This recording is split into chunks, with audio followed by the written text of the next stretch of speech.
কেমন লাগছে? ভালো লাগছে? বিয়ে করবা?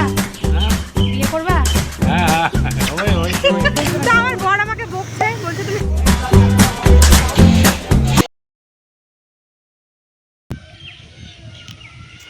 হে এভরিওয়ান, গুড মর্নিং।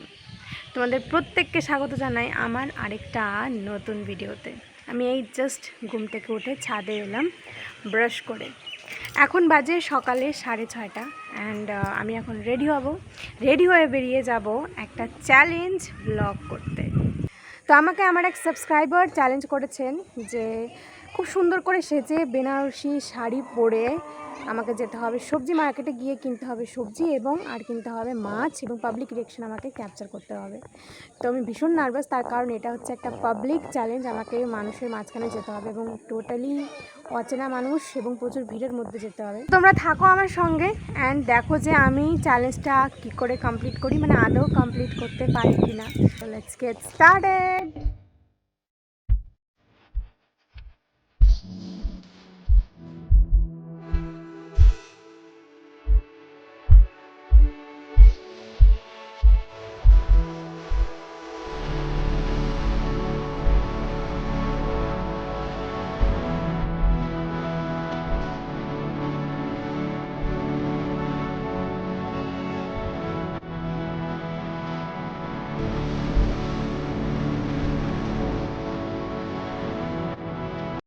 তো ফ্রেন্ডস, আমি রেডি হয়ে গিয়েছি যেরকম চ্যালেঞ্জে বলা হয়েছিল, সুন্দর করে সেজে বেনারসি শাড়ি পরে সবজি মার্কেটে যাও। তো আমার যত জুয়েলারি ছিল আমি মোটামুটি সবই পরে নিয়েছি।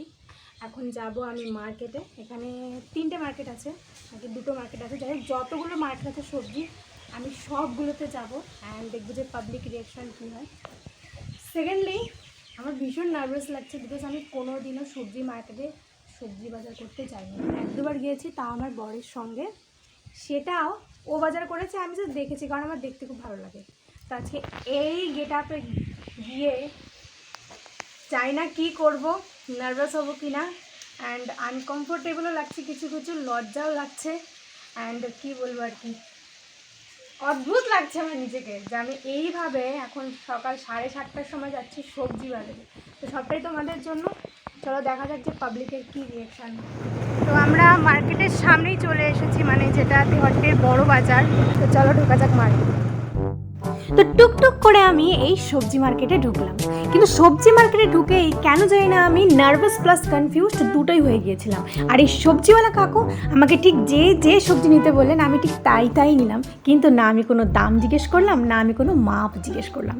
আর কাকুর দোকানের এই কর্মচারীকে দেখো, ইনি যখন জানতে পারলেন যে এই ভিডিওটা নেটে ছেড়ে দেওয়া হবে, এনার স্মাইল তো দেখো ইয়ার, কি খুশি নুরে। এবার আমি চলে এলাম এই দাদুর দোকানে, কিন্তু এই দাদু তো আমায় আরও বেশি কনফিউজ করে দিল। বাড়িতে শাক নেই না ঝাল নেই, আমি ঠিক কী সবজি খেতে পছন্দ করি, কোনটা বেশি ভালো রান্না করি, এইসব করে করে মাথাটা পুরো হ্যাং করে দিল। তারপরে আমি ভয় পেয়ে চলে এলাম আবার এই কাকুর দোকানে আর নিয়ে নিলাম একটা মিষ্টি কুমড়োর ফালি। আমি কখনো সবজি কিনি, সে কারণে আমি বুঝতে পারছি না যে কী কিনবো না কিনবো। আশেপাশের প্রায় সব লোকজনই তখন আমায় দেখছে, যারা কিনতে এসেছে সেও দেখছে, যারা বিক্রি করছে সেও দেখছে। আমি এবার বসে গেলাম ভেন্ডি কিনতে, আর আমার বর আমাকে ডিরেকশন দিয়ে দিচ্ছে ভেন্ডি কি করে চিনতে হয় যে কোনটা নরম কোনটা শক্ত। আর এই দাদু ইনি আবার শুরু হয়ে গেছেন, একবার টমেটো একবার বরবটি, এই করে করে আমাকে অনেক সবজি ইনি গুছিয়ে দিলেন। আমি আবার চলে এলাম এই প্রথম সবজিওয়ালা কাকুর কাছে, আর এই কাকুর পেছনের এই চশমাওয়ালা কাকুকে দেখো, ইনি যখন জানতে পারলেন যে এই ভিডিওটা এনাদের কথা মতন নেটে ছেড়ে দেওয়া হবে, তখন এনার দুঃখের আর সীমা রইল না। ইনি ভাবলেন আমার এই সামনের দোকানদারের তার কর্মচারী তো ফেমাস হয়ে যাবে, কিন্তু আমাকে দেখাবে না, এই চিন্তায় ডুবে রইলেন ইনি। আর প্রায় 10 মিনিট ধরে আমাকে পর্যবেক্ষণ করে গেলেন, আর এনার পেছনের দাদাও বুঝতে পারলেন না ঘটনাটা ঘটছে কি। যাই হোক, আমার সবজি বাজার করা মোটামুটি কমপ্লিট। এবার আমি এগিয়ে চললাম মাছের বাজারের দিকে। আশেপাশের প্রায় সবার নজরেই তখন আমি পড়ে গিয়েছি, 1-2বার করে সবাই আমাকে ঘুরে ফিরে দেখছে। আমি এগিয়ে চললাম, তখনই দেখা হলো এই কাকুর সঙ্গে। এই কাকুর লুক, ওহ কি বলবো, সোয়াগ কীভাবে দেখছে দেখো। যদিও ইনি বুঝতে পারছেন না ঘটনাটা কি, তবে কাকুর লুকের মধ্যে একটা স্টাইল আছে। এগিয়ে চললাম। এগিয়ে যেতে আরেকজনের নজরে আমি একেবারে ফ্ল্যাট হয়ে গেলাম। এই কাকিমা, ইনি আমাকে যেভাবে দেখেছিলেন আজ পর্যন্ত আমার স্বামীও কোনোদিন আমার দিকে এইভাবে তাকায়নি। জাস্ট দেখো ওনার চোখ দুটোতে, হাই। এবার আমায় কিনতে হবে মাছ, কিন্তু মাছ আমি কি করে কিনবো? আমি তো ঠিকঠাক মাছ চিনিই না। ওই রুই, কাতলা, পুঁটি, চিংড়ি, শুধু কি নাম জানলে হবে? দাম দর জানতে হবে না? ভয়ে আমি এই দোকান থেকে সেই দোকানে লাফালাফি করতে শুরু করে দিলাম। তখন আমার দেখা হলো এই দিদির সাথে। এই দিদি মনে হয় আমার দেখে খুব একটা খুশি হয়নি, দেখো কেমন করে দেখছে। শেষ পর্যন্ত আমাদের পছন্দ হলো একটা মৃগেল মাছ, আর আমার বর খুব মজা নিয়ে মাছ কাটার ভিডিও করতে ব্যস্ত হয়ে গেল। আমি তখন ওনাকে ইশারা করে বললাম, ওই দেখো আমার পেছনে কাকিমা হাঁ করে দেখছে আমায়, তোলো ওনাকে। তারপর আমার বর ওনাকে একটু খানার তুলল। এবার আমি এগিয়েছিলাম আমাদের বাইকের দিকে। রাস্তার পাড়ে মাটনওয়ালা কাকু আমাকে ডাকতে শুরু করলো, মাটন নিয়ে যাও, মাটন নিয়ে যাও। আমি বললাম, না না কাকু, আর মাটন খাওয়া যাবে না, আমি অলরেডি অনেক মোটা হয়ে গিয়েছি।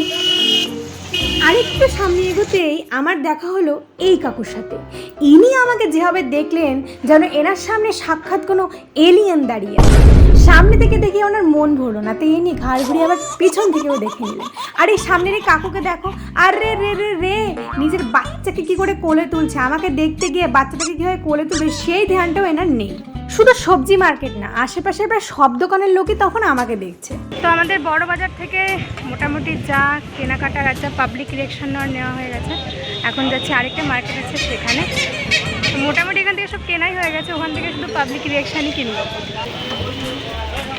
তো আমার বর আমাকে বকছে, বলছে তুমি সবজির দোকানে গিয়ে কথা বলতে পারছো না। তো আমি কি করে কথা বলবো? আমি কোনোদিনও সবজি কিনেই নি। আমাদের ওখানে আমার বাবা শাশুড়ি বাজার দেখো আমি সবজি কিনি, সবজি কিনে, বাট আমার তো এই বিষয়ে কোনো আইডিয়াই নেই যে কী করে কিনতে হয়। মেনলি আমি আমার কস্টিউম নিয়ে একটা নার্ভাস ছিলাম, কারণ আমি যেতেই পাবলিকের রিয়াকশন দেওয়া শুরু হয়ে গিয়েছে, সব হাঁ করে দেখছে। আমার নিজের একটু অড লাগছিলো। তো যাই হোক আমার একটু সময় লাগলো নিজেকে কনফিডেন্ট করার ওই জায়গাটাকে নিয়ে আসার পরে। আমার ফার্স্ট ভিডিও যেখানে পাবলিকলি চ্যালেঞ্জ অ্যাকসেপ্ট করেছি, আর 12 আওয়ারে শাড়ি পরে করেছিলাম, সেটা বাড়ির ঘরের ভিতরে ছিল, সেটা নর্মাল ছিল, কিন্তু এটা একটু ডিফারেন্ট। তো ডেফিনেটলি এখন দেখা যাক যে আমি কীরকম পারফরমেন্স করতে পারি। এবার আমি চলে এসেছি তেহট্ট বাজারের সবজি মার্কেটে। আমাকে দেখে অনেকেই তখন দাঁড়িয়ে গেছে, কেউ কেউ ঘাড় ঘুরিয়েও দেখছে। আমার বেশ মজাই লাগছে। আমি এগিয়ে চলছি সবজি মার্কেটের ভেতরে ঢুকবো বলে, কিন্তু সামনে আসতেই আমার সামনে দাঁড়িয়ে থাকা এই সাদা শাড়ি পরা কাকিমাকে দেখো। ইনি আমার দিকে এমনভাবে তাকালেন যেন আমাকে দেখে ইনি একটুও খুশি হন। কেন কাকিমা, আমি কি করেছি? একটু সেজে গুজেই তো এসেছি মার্কেটে, তো কি হয়ে গেল? এনার ওই চাউনি থেকে আমি একটুও দুঃখ পেলাম না। আমি এগিয়ে চললাম, এইদিকে ওইদিকে দোকানে দেখতে থাকলাম। এমন একটা ভাব করলাম যেন আমি অনেক কিছু কিনবো, কিন্তু আদতে তো আমার কিছুই কেনার নেই। সবজির দোকানের সামনে গিয়ে মনে হলো না, একটা কিছু কেনা উচিত। এভাবে গোড়ার থেকে কোনো দোকানে ঢুকে একটা সবজি নিলেও হয়। এবার আমি ভেতরের দোকানে যেই ঢুকতে যাব, অমনি আমার দেখা হলো এই কাকুর সাথে। এই কাকু আমার দিকে তাকাতে তাকাতে এমনভাবে হাঁটছেন, উনি কোন দিকে যাচ্ছেন ওনার এইটুকু সেন্স নেই। আর একটু হলে বেচারা পড়েই যেতেন। এই কাকুকে অনুসরণ করেই আমি ভেতরে ঢুকলাম, এবং ভেতরে গিয়ে আমি গাঁঠি কচু দেখতে শুরু করলাম। আর আমার বর আমাকে ডিরেকশন দিয়ে দিল, ছোট ছোট দেখে গোল গোল দেখে নাও, তাতে সেদ্ধ ভালো হবে। গাড়ি কচু নিয়ে আমি বেরিয়ে পড়লাম। বরকে বললাম, আরেকটা মার্কেট আছে না ছোট, চলো না ওখানে যাই। উনি তখন বিরক্ত হয়ে গেছেন, বলছে মেয়েকে রেখে এসেছি, আমরা দেরি করে ফেলছি, আর দেরি করা যাবে না, আরেকদিন এসো তুমি সেজে গুজে। কিন্তু উনি মাছের দোকানদার আর মাছ দেখাতে কিন্তু তখনও ব্যস্ত। মানে আমার দিকে লোকের কি রিয়াকশান সেই দিকে ওনার ধ্যান নেই। এই যে দাদু কখন থেকে আমাকে দেখে যাচ্ছে, আমার বর তুলছেই না। ওই দাদুকেও দেখো, ওই দাদুও দেখছে। দুই দাদু বেশ খুশি আমায় দেখে, এইটুকু তো ভালো কাজ করলাম, কাউকে খুশি তো দিলাম। আবার এগিয়ে চললাম, আর আমার বর মাছ দেখাচ্ছে, মাছ স্বাহা। এই কাকুকে দেখো, ইনি অবাক হয়ে গেলেন। যদিও এনার অবাক হওয়ারই কথা, মানে এনাদের প্রত্যেকের অবাক হওয়ার কথা, কারণ এইভাবে সেজেগুজে কেউ তো সবজি মার্কেটে আসে না। কি দোষ এনাদের বলো তো তোমরা? এই দাদাকে দেখো, ইনি তো কিছুই বুঝতে পারলেন না যে হচ্ছেটা কি, ঘটছেটা কি, আরে আমি দেখছিটা কি, এই ম্যাডাম করছেটা কি। এনার এই চোখ দুটো দেখো, চোখ দুটো দেখলে বুঝবে ইনি কতটা কনফিউজড আর শকড। আর এই সাইকেলওয়ালা দাদা, ইনি তো আমাকে দেখে একটা 440 ভোল্টের স্মাইল দিয়ে দিলেন। আয় হায় হায় হায় হায়, দেখো একবার এনার স্মাইলকে। ওই যাই হোক, অনেক পাবলিক রিয়াকশান নিয়েছি। এবার আমার খিদে পেয়ে গিয়েছে, কারণ আমি আসার সময় কিচ্ছু খেয়ে আসিনি। সামনে একটা পুরীর দোকান আছে, সেখানে খুব ভালো পুরি বানায়, তাই আমি আর আমার বড় ওখানে ঢুকে বললাম খাওয়া দাওয়া। সকালবেলা ঘুম থেকে উঠেছিলাম, তখন কিছু খাওয়াই হয়নি, ও ঘুমোচ্ছিল। এখন ঘুরতে ঘুরতে খিদে পেয়ে গেছে, পুরি খাচ্ছি। বাবুর জন্য দুটো নিয়ে যাবো। তেওয়াটের লোকজনের এটা ফেভারিট পুরি, অ্যান্ড প্রচুর ফেমাসও, হেভি টেস্টি কিন্তু সিরিয়াসলি ভীষণ নরম তুলতুলে। তো আমি যখনই কোনো ভিডিও করি, স্পেশালি এই ধরনের ডিফারেন্ট ভিডিও, সেটাতে সব থেকে বেশি ইউএসবি কী বলো তো, আমার হাজব্যান্ড। কারণ ও সব সময় সাপোর্ট করে, ও কোনো কিছুতে কোনো নেগেটিভিটি দেখে না। আর যেটা ওর মনে হয় যেটা আমার এটা করা উচিত নয়, সেটা বারণ করে দেয়। কিন্তু যেটা বলে যে না তুমি এটা করতে পারো, কখনও আজ পর্যন্ত আমাকে কোনো বিষয়ে বারণ করে। তো ভীষণ সাপোর্টিভ, অ্যান্ড ওই সব ভিডিওগুলো করলো, সব কিছু যে ক্লিপগুলো আছে ওই নিয়েছে। তো সেজন্য আমি সবসময় সাহস পাই সব কিছু করার জন্য। এটা big thanks to my husband.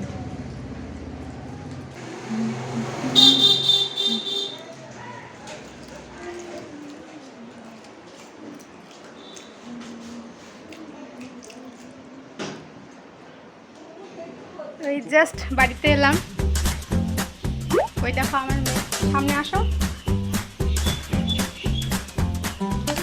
ও লুকিয়ে আছে ওখানে মুখ ঢেকে। ও এরকমই করে যখনই আমরা কোনো জায়গা থেকে বাড়িতে ফিরি। দাদু, কি দাদু, কি খবর? কেমন লাগছে? ভালো লাগছে। বিয়ে করবা? হ্যাঁ, বিয়ে করবা? তা করবো। তাহলে ঠিক আছে, সন্ধ্যাবেলা রেডি থাকো।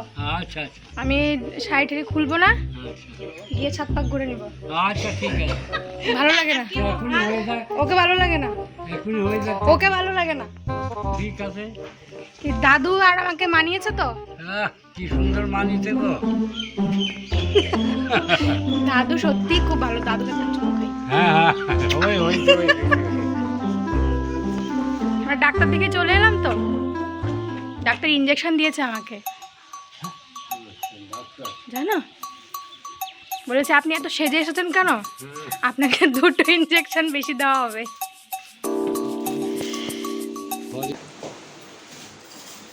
কি কি সবজি আমি কিনলাম মার্কেট থেকে সেটা তোমাদের দেখাচ্ছি। হ্যাঁ, ধনে পাতা এনেছি, মিষ্টি কুমড়ো, এটা লাস্টে গিয়ে আনলাম, গাঠি কচু, জলের বোতল তো নিয়ে গিয়েছিলাম, জানতাম আমার গলা শুকিয়ে যাবে। ভেন্ডি এনেছি, টমেটো এনেছি, অ্যান্ড এখানে আছে মৃগেল মাছ, কারণ আমাদের ফ্রিজটা নষ্ট, সে কারণে মাছ আমি একদম অল্প এনেছি, 8 কেজি মতো এনেছি। লঙ্কা, আদা, তাছাড়া আমার শাশুড়ি মা সকালবেলা মাছ নিয়েছে, সে কারণে মাছেরও কম আছে। এখানে আমি এটাকে বলে কাকরোল, যাই হোক, এটা নিয়েছি, অ্যান্ড আলু নিয়েছি, এই আলু আছে ব্যাগের মধ্যে। প্রচুর কিছু শপিং করেছি, মানে শপিং না, বাজার ঘাট করেছি, যেটা আমাদের মেয়েদের সমস্যা, আমরা সব কিছুতেই শপিং বলি। তো যে আমাকে চ্যালেঞ্জটা দিয়েছিলাম তাকে বলতে চাই যে এটা আমার প্রথম পাবলিক চ্যালেঞ্জ ছিল, তার জন্য প্রথমে আমি একটু নার্ভাস হয়ে গিয়েছিলাম, বাট থ্যাঙ্কস টু ইউ, তুমি এই চ্যালেঞ্জটা দিয়েছে বলে আমি ভীষণ কনফিডেন্ট হয়েছি। Next time I promise you যে এই ভিডিওটার আমি একটা সেকেন্ড পার্ট বানাবো, যেখানে আমি এর থেকেও হেভি জুয়েলারি পরে আরও সেজে গুজে একদম, যিনি বলে না অনিল কাপুর কিছু একটা বলে, কি বলে, ছটাক ফটাক না, কি বলে, ঝাক্কাস, ইয়েস। তো আমি একদম ঝাক্কাস হয়ে যাবো। আর এবার আমার বর আমাকে বকেছে যে আমি নাকি কথা বলতে পারছিলাম, আমি নার্ভাস হয়ে গিয়েছিলাম। তো সেকেন্ড ভিডিও তোমাদের জন্য আসবে খুব শিগগিরই, অ্যান্ড সেটা আরও অনেক ভালো হবে। তো এই ব্লগটা আমি এখানে শেষ করে দিচ্ছি। তোমাদের প্রত্যেককে রিকোয়েস্ট, আমাকে সাপোর্ট করো, আমার চ্যানেলটাকে সাপোর্ট করো, এটা অনেক নোবেল কজের জন্য আমি চ্যানেলটা করেছি। যেটা তোমরা বাই দ্য টাইম ভবিষ্যতে জানতে পারবে। অ্যান্ড তোমাদের জন্য অনেক অনেক অনেক সারপ্রাইজেস আছে। যতটা ভালোবাসা আমাকে দেবে আমি চেষ্টা করবো ঠিক ততটাই তোমাদের ফিরিয়ে দেওয়ার, ইটস আ প্রমিস। তো ব্লগটা এখানে শেষ করছি, আমি খুব টায়ার্ড। দেখা হবে তোমাদের সঙ্গে নেক্সট ব্লগে। টিল দেন টেক কেয়ার, নিজেদের খেয়াল রাখবে। টিল দেন টেক কেয়ার বলো, বাই বাই। বাই বাই বলো, টাটা।